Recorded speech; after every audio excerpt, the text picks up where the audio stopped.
Hi everyone, welcome back. I'm Raihan, and now you're listening to Codevcast.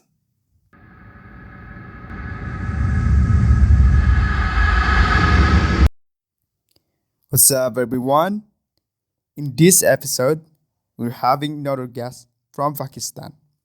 His name is Saad, and he wants to share his story to become a developer. So, what are you waiting for? Let's hear out. It's time to DevStory 15. Okay, my name is Saad Pasta. I'm a junior software developer working at Diya Interactive. Uh, I'm the first Pakistani student to be selected as a Google Coding finalist. I'm also a Google Action developer and a vivid open source contributor. And I'm in high school currently. So that's my intro, I guess. Okay, Assalamu alaikum. Wa alaikum assalam. How are you, Saad? I'm great. How are you? I'm good too. Alhamdulillah. First of all, I want to say thank you so much to save your time to have this conversation. I really appreciate that. So glad you Thank can you. make it. Thank you for inviting Okay, me. so okay. So what is keeping you busy these days?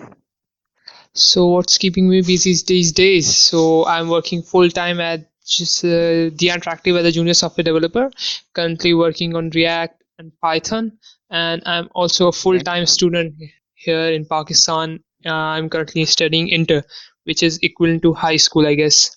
I'm an high school Mm-hmm. student and a junior software developer. Right? So these things are keeping me busy these days. Okay, so basically you're working while learning. Yes, I'm learning, creating things, and working on my own. That's my stuff. So I'm working full time here. So I'm also contributing in open source communities, and Uh-huh. I'm studying also along the side. So that the thing it's very keeping me busy, and I think I have to concentrate more on the studies nowadays because get I don't get. I got a result 2 days back, and it was not Uh-huh. good at all.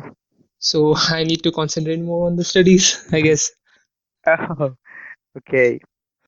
So I want to know how you become a developer. I mean, what is makes you to want to be a developer, like learning programming or into programming? Okay, so it goes back to 2014 or I guess 2015 Uh-huh. when I was 15 years old or 14 years old, I guess. So I always had a passion and thing for computers. So I wrote my first program at 14 or 15 years old, I guess, in C Sharp and ASP.NET. I worked Uh-huh. with that style, and I was currently in O levels. So I had a break in programming for 1 year, and then I started again in the programming, and I go to an institute called Salani Mass ID Training. I learned React, React Native, and Node.js and Express, Hmm. all these front end and back end libraries of JavaScript from SMIT, and then I started my career in programming. So when I started my career, so there were not many opportunities for me. So uh, Uh-huh. participated in Google Coding. That I become a first finalist. So that competition gave me a bump start in my career. So many companies approached me for the job. So I choose the Interactive, and I'm working here. So after becoming a first finalist of Pakistan, so I contributed more in the open source communities and work more with the open source communities, and Oh. I've done many things in the machine learning tasks and a lot of things in the Google Assistant. My machine learning video was trending on LinkedIn in, I guess, AI tab or things, and that is how I get into programming, I guess. Very short, uh, very short and precise. I've already 1 year, I guess, 1 year experience in programming. Not too Okay. much, but I'm really contributing in open source and talking and going to Ah. stuffs. and That's great. keeping up with the community and keeping up with the Pakistani and Karachi community. Oh, okay, that's cool. So I want to know the Google program that you mentioned. What is that? Google Coding, yes, Google Coding is an open source competition for 13 to 17 years of students. So I'm Oh, currently 18, okay. so I can't participate. Yes, so it's starting from 2nd of December. It's open for all over the world. You can participate from wherever you want. Have children, if you have brothers or sisters, if you have anyone in your family who is 13 to 17 years old, must say that you should ask him to participate. So there are small bite-sized tasks which you have to complete. On completing 3 tasks, you get a T-shirt, and after completing every task, your chances for the finalist and winner increases. So on becoming a finalist, you get a hoodie, T-shirt, and award letter and certificate from Google. And on becoming a winner for any organization, you get a fully paid trip to Google headquarters with one of your parents. So Oh, that is what is Google. oh, that. Yes, that's a very huge competition, and not a Uh-huh. lot of many people know about it. Oh, yeah, I just heard about it. Oh, great. So, do you have any sisters or brothers or children that you want to participate? I guess I want how to become a finalist.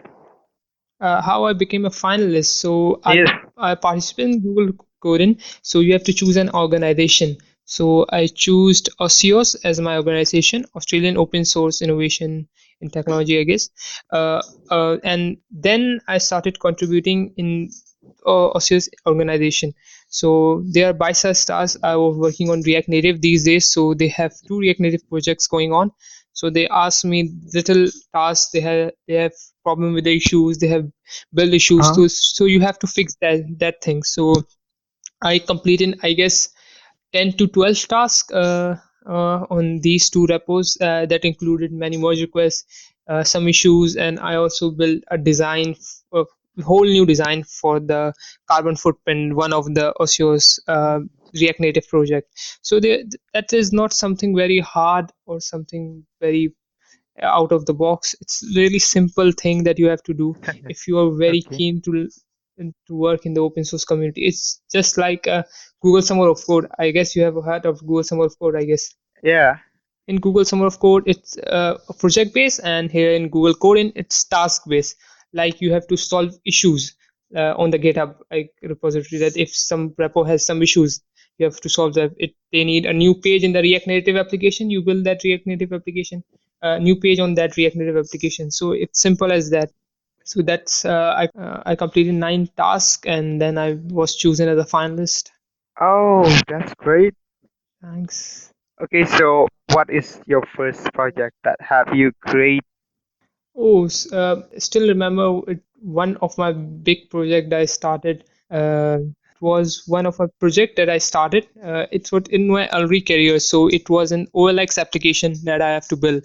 Similar to OLX application, it was a final project of our SMIT, Salani Mass IT training. Okay. So I have to build an OLX application in which it has a feature for offline ads. So if you click on add to favorite, it will go offline and you can view the ad in offline. So it has many features like you can contact the buyer in messaging. It has push notification. It was also the progressive web app. So that was my first project, and that project helped me a lot learn the concept of JavaScript. It was based totally on vanilla JavaScript and Firebase, nothing else in between. So, Oh. and yes, and one of my project was is what a Tekken game. I still remember I made that Tekken game on console. It was purely Uh-huh. based on console, JavaScript console. So you select a character, and you click. Console asks you what you want to go with: kick, fist, or jump. So if you clicked on kick, your player hit another player kick, and that minus the health and all that stuff. It was purely on JavaScript console. That was also a nice project. Interesting. So, how many languages that have you learned, and what is your most favorite?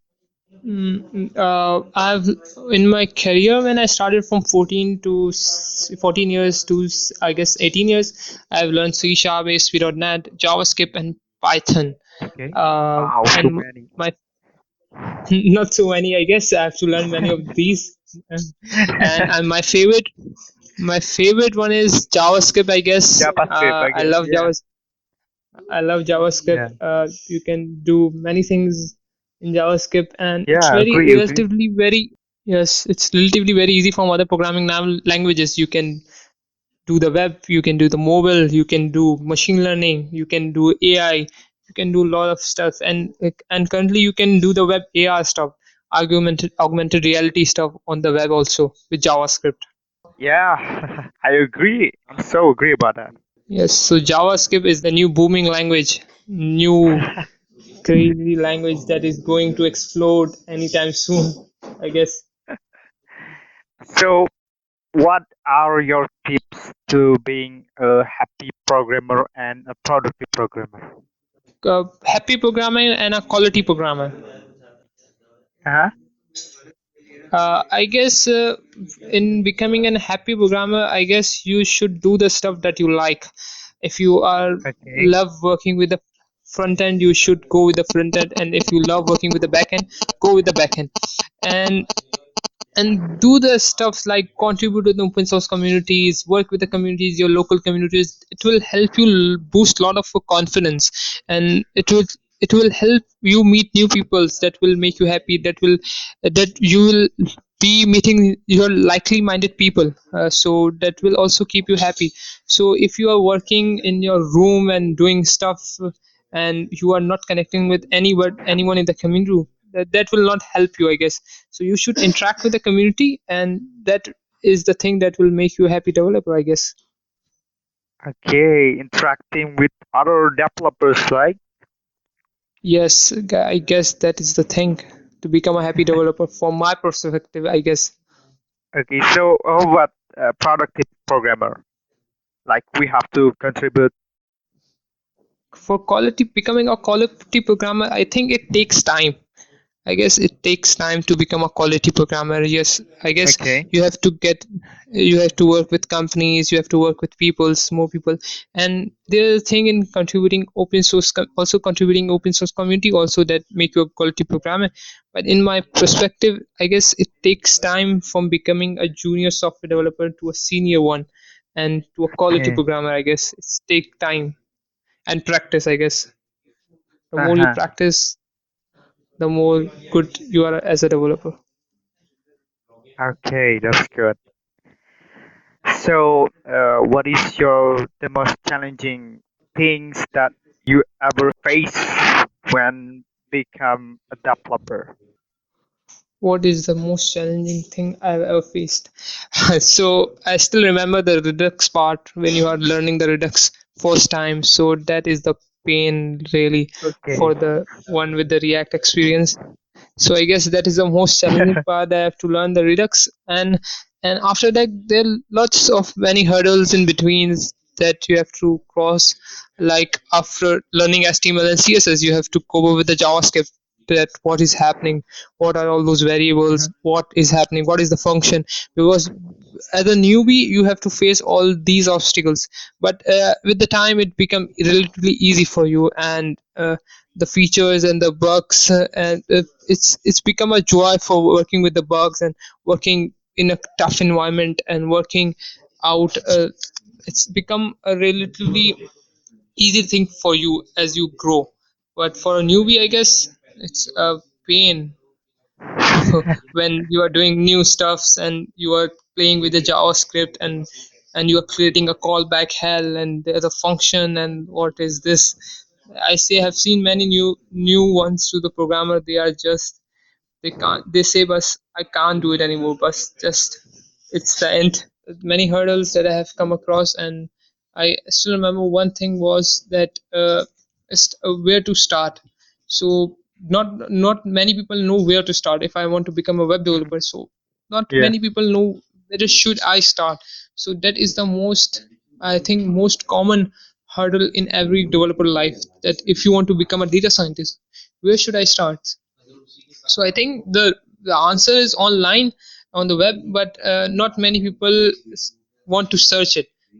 Not many people want to go with it, that like searching stuff and getting their own. They want to be spoon feeded, that Ah, this is the website you want to go to to become a data scientist. And I think that is not the way. You have to search many things, you have to go with new projects, you have to learn from different website, you have to learn from different thesis, and you have to learn from different videos. So I guess that is also a hurdle in the developer life, that is where to start and where to learn from. So there's a lot of Coursera project videos, courses. There are a lot of Udemy courses, and there are a lot of other courses. So uh, what to choose from, I guess. So what should you choose from? That is the main hurdle, I guess. yeah, okay. Yeah, I'm kind of agree with you. Kind of people that want to jump into programming, they didn't know where they start. They didn't know where should I jump first. What is your motivation, or what is your advice for people out there, our listener that want to become a developer? My advice will be to all the developer that set a goal, Uh-huh. that what you want to achieve in one day, what you want to achieve in 1 week, what you want to achieve in 1 month, and what you want to achieve in 1 year. So setting a goals help you a lot. So if your goal is not set, you will be working in wrong direction, and you will be doing nothing the whole day, and your whole day will be wasted. So I guess you should make a goal. Say if Oh, in 1 day I have to finish this task, in the 1 week I have to learn this concept of JavaScript and this concept of Python. In 1 month I have to learn JavaScript. In 1 month I have to build up this project. In 1 year I have to learn these two languages, and set a goal for 5 year also, that in 5 year I want to be as a Google intern, or as a Facebook employee. So I guess uh-huh. for becoming a developer, learning things is not that hard. Setting a goal is hard. So set a goal for 1 day, set a goal for 1 week, set a goal for 1 month. So setting a goal help you a lot. If you're not setting goals and just working in any direction, that will not help you in any case. So my advice to the developer will be, if you are new developer learning, like I'm learning myself, so I guess you should start with setting a goal. Start setting Okay. a goal, and that will help you a lot. Start with a goal. Okay, that's great. So I want to ask, as a programmer, what is your the biggest achievement? My biggest achievement would be, I say, becoming a Google coding finalist. Uh-huh. And I was goal oriented to that, because after completing 3 tasks, I was like that I want to become a winner. I want to become a winner or a finalist. So I become the winner, and that helped me a lot in giving a boom start to my career. And then I guess my Okay. second achievement would be speaking at the DevFest. So recently I spoke at the DevFest Karachi, and the whole class was houseful, and people were standing outside also. So I guess that is also one of my achievement. And in year 2019, it has given me a lot of things. So my one of my portfolio open source work, one of my dev folio, is the repository name on GitHub, and it has crossed over 150 stars. So I guess that is also one of my achievement. And yes, 2019 has been a great year for me. A lot of new things to learn, and I got a job in 2019, an internship in 2019, becoming a Google coding finalist, and speaking at the DevFest Karachi. So that is also one of my achievement, at speaking at the DevFest. And there are a lot of achievement in 2019 as an year, because I've done a lot of things in 2019, a lot of new Uh-huh. languages. Uh-huh. Okay. So, what are your hope and dreams for the next? My dream would be to get into Google. Yes, so that is my next dream. So I'm currently in high school. I want to get in the university, and then my biggest goal would be to get into Google. So I Wow. that is my biggest so that is my biggest dream ever, to get into Google. Haha. That's great. How about Google Developer Expert? Yes, that is also a thing, I guess. So I also want to become a Google developer expert. Awesome. Thank you so much for having this conversation. Thanks again, Saad Pasta. Thank you. Yes, I guess you caught me right, Saad Pasta, and thank you, Ryan, for inviting me. Thank you so much. Okay. I hope you have a great career and all your dreams and hopes come true. Thank you so much. Thank you. Okay. Good luck for your career. Thank you. Assalamu alaikum warahmatullahi wabarakatuh. Wa alaikum assalam wa rahmatullahi wa barakatuh. So that's it for today. Thanks for listening. See you in the next episode. I'm Raihan. Have a good day. Hope you're doing well. Stay healthy and salam. Bye bye. Peace.